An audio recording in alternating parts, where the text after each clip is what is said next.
निदान स्थान के रक्तपित्त चैप्टर में हमने फर्स्ट पार्ट में रक्तपित्त के 11 उपद्रव यहाँ तक पढ़ा था। हम आगे पढ़ते हैं।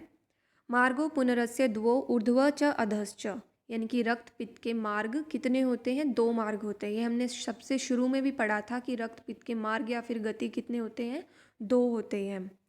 तद बहुश्लेष्मणि शरीरे श्लेष्म संसर्गाद ऊर्ध्वम प्रतिपद्यमानम कर्णनासिका नेत्रास्यभ्य प्रचुयते, यानी कि जिसमें शरीर में श्लेष्मा यानी कि कफ की अधिकता होती है, उस शरीर में कफ के संसर्ग से ऊपर जाता हुआ कान नाक नेत्र मुख से निकलता है रक्तपित्त। मतलब ऊपर से जब रक्तपित्त निकलता है तो उसमें किसका संसर्ग होता है? कफ का संसर्ग होता है। और फिर नीचे लिखा है बहुवाते तु शरीरे वात संसर्गाद अधः प्रतिपद्यमान, मतलब कि वात अधिक वाले शरीर में जब वायु वाले शरीर में वात के संसर्ग से, मतलब नीचे से जब निकलता है तब किसका संसर्ग होता है? वात का संसर्ग होता है। नीचे आकर मूत्र और गुदा मार्ग से निकलता है। मतलब ऊपर से जब रक्तपित्त निकलता है तो उसमें कफ का संसर्ग होता है, और जब अधो से रक्तपित्त निकलता है तो उसमें वात का संसर्ग होता है। और फिर नेक्स्ट पढ़ते हैं। अधिक कफ और वात प्रधान वाले शरीर में कफ वात के संसर्ग से ऊपर एवं नीचे दोनों मार्ग में वह पहुंचता है, और दोनों मार्गों में पहुंचकर वह शरीर में कहे हुए सभी छिद्रों से निकलता है। ये तीसरा मार्ग हो गया, उभय मार्ग। लेकिन जब हम आंसर टिक करते हैं तो रक्तपित्त के 2 ही मार्ग होते हैं, 2 टिक आंसर होता है। तो उभय मार्ग में तो वात और कफ दोनों की प्रधानता है, तो वो ऊपर और नीचे वो दोनों मार्गों में से निकलता है, पहुंचकर शरीर में कहे हुए सभी छिद्रों से निकलता है। इसके विमर्श में देखते हैं आगे। ये अष्टांग हृदय ने बताया है कि यहाँ रक्तपित्त रोग के 2 ही वर्ग बताए हैं। तीसरा मार्ग संपूर्ण रोमकूप भी होता है। ये किसने बताया तीसरा रोमकूप होता है मार्ग? ये अष्टांग हृदय ने बताया, वाग्भट ने बताया है। नेक्स्ट है ये अमाश्याद व्रजेद ऊर्ध्वम अधः पक्वाश्याद व्रजेत। ये सुश्रुत ने उत्तर तंत्र में बताई है कि जो ऊपर से रक्तपित्त निकलता है वो अमाशय से निकलता है, और जो अधो से निकलता है वो पक्वाशय से निकलता है। अब आचार्य चरक ने ये नहीं बताया कि ऊर्ध्व वाला अमाशय से निकलता है। आचार्य चरक ने बस इतना कहा है कि जो ऊपर से रक्तपित्त निकलता है वो कफ के संसर्ग से निकलता है, और जो अधो से रक्तपित्त निकलता है वो वात के संसर्ग से निकलता है। लेकिन सुश्रुत ने अपने उत्तर तंत्र में कहा है कि जो ऊपर से रक्तपित्त निकलता है वो अमाशय से निकलता है। अमाशय किसका स्थान है? कफ का स्थान है। और जो नीचे वाला निकलता है रक्तपित्त अधो से, वो पक्वाशय से निकलता है। पक्वाशय किसका स्थान है? वात का स्थान है। ये नाम सुश्रुत ने बोले हैं, बाकी बात सेम है। नेक्स्ट पढ़ते हैं साध्य असाध्यता। तत्र ऊर्ध्व भागम तत् साध्यम, यानी कि जो ऊर्ध्व भाग से निकलता है वो साध्य होता है। क्यों साध्य होता है? विरेचनो उपक्रमण, मतलब उसमें विरेचन करते हैं हम। अब हमने सबसे पहले पढ़ा था कि प्रतिमार्ग हरणम चिकित्सा होती है इसकी, यानी कि अपोजिट मार्ग से हम निकालते हैं। यानी कि यदि कफ का संसर्ग होगा उसमें तो हम नीचे से निकालेंगे, उसे विरेचन से निकालेंगे। नीचे से किसे निकालते हैं? विरेचन से निकालते हैं। और जो जिसमें वात का संसर्ग होगा, यानी कि तो उसको हम वमन से निकालेंगे। तो तत्र ऊर्ध्व भागम तत्साध्यम विरेचनो उपक्रमण बहु औषधत्वाच, यानी कि जो ऊपर वाला रक्तपित्त होता है वो साध्य होता है क्योंकि वो विरेचन उपक्रमण होता है, और बहु औषधत्वाच मतलब वो विरेचन साध्य होता है, और विरेचन की बहुत सारी औषधियाँ होती है। इसको एक बार पढ़ लो, ये आगे एक्सप्लेन है अगले ही पेज पे। तो ये एक थ्योरी है, एक्सप्लेन आगे किया गया है। तो हम अगर बेसिकली समझे, ऊपर वाला साध्य होता है। ऊपर वाले में क्या होता है? पित्त और कफ संसर्ग होता है ना, तो ऊपर वाले को हम विरेचन से निकालेंगे। अब विरेचन किसकी अच्छी औषधि है? पित्त के खत्म करने के लिए विरेचन सबसे अच्छी औषधि है, और कफ भी विरेचन से निकल जाता है।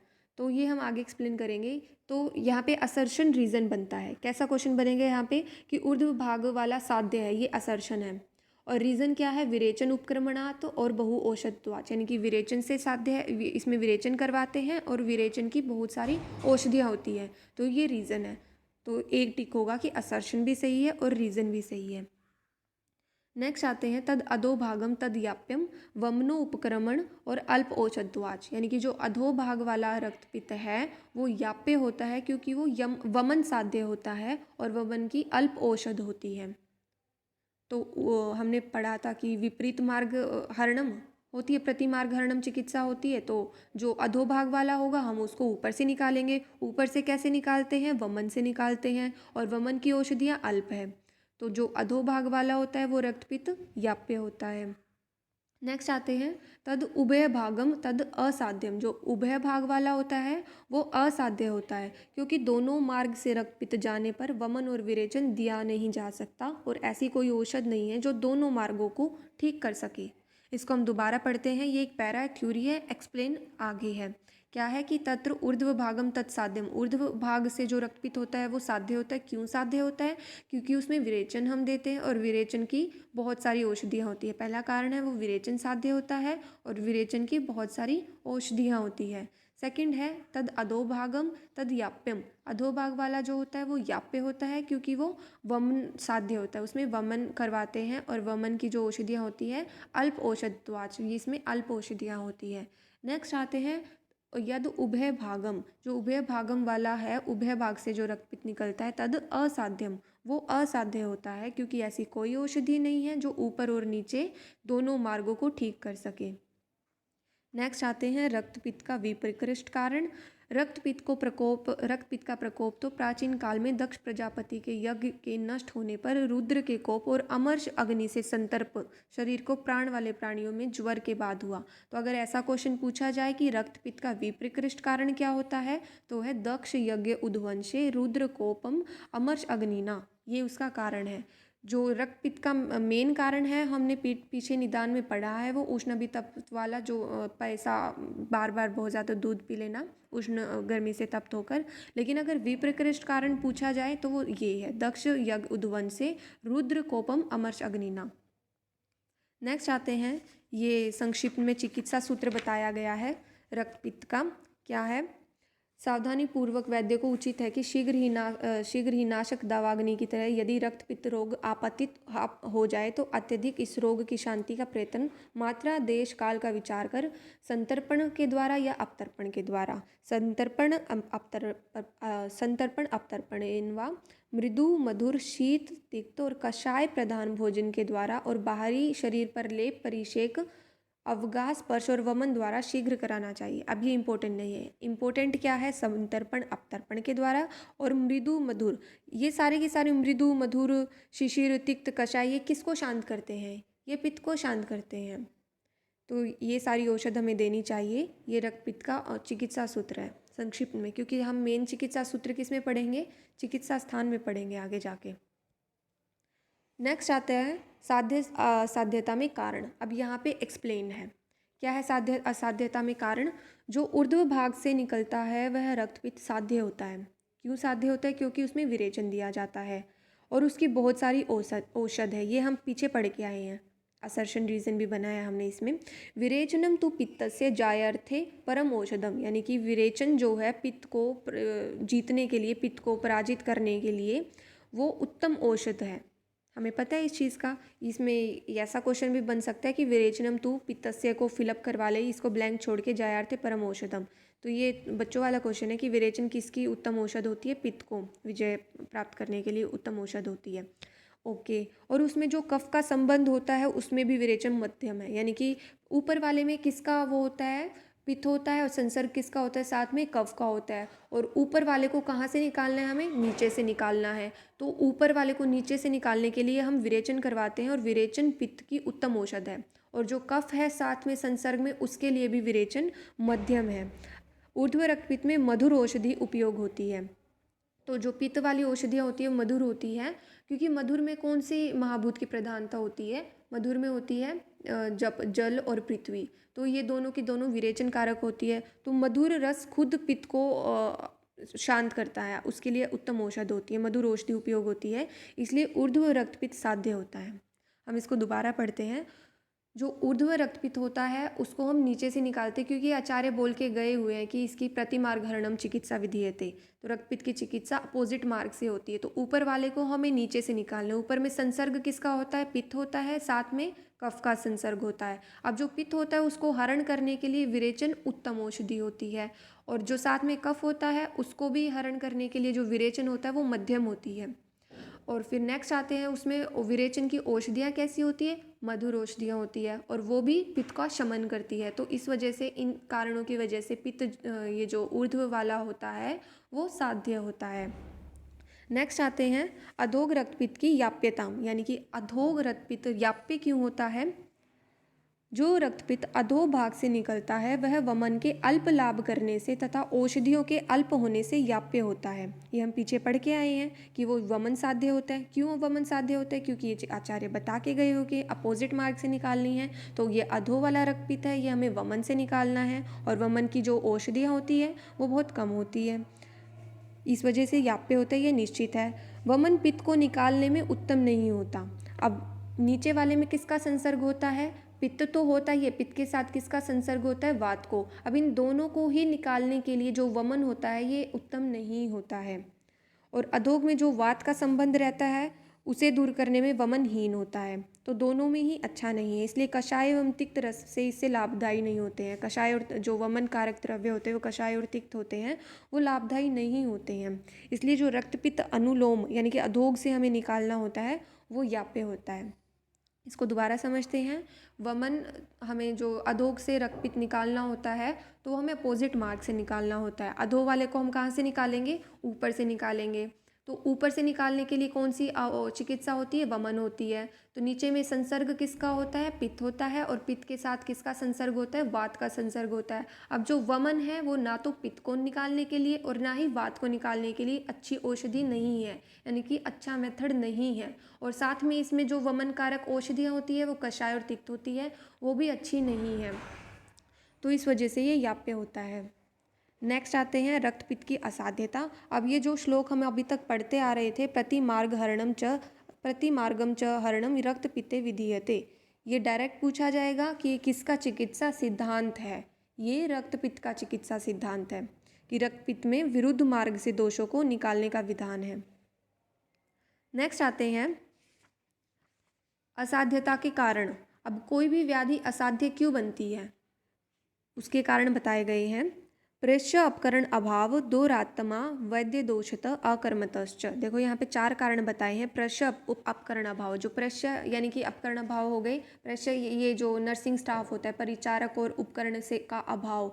दोरात्मा, दोरात्मा होता है डरपोक, यानी कि रोगी का अधीर यानी डरपोक होना। तीसरा होता है वैद्य दोषात, यानी कि वैद्य के दोष के कारण, यानी कि उसका उसी के दोष के कारण। और चौथा है अकर्मतश्च, यानी कि अच्छे से चिकित्सा ना करने के कारण।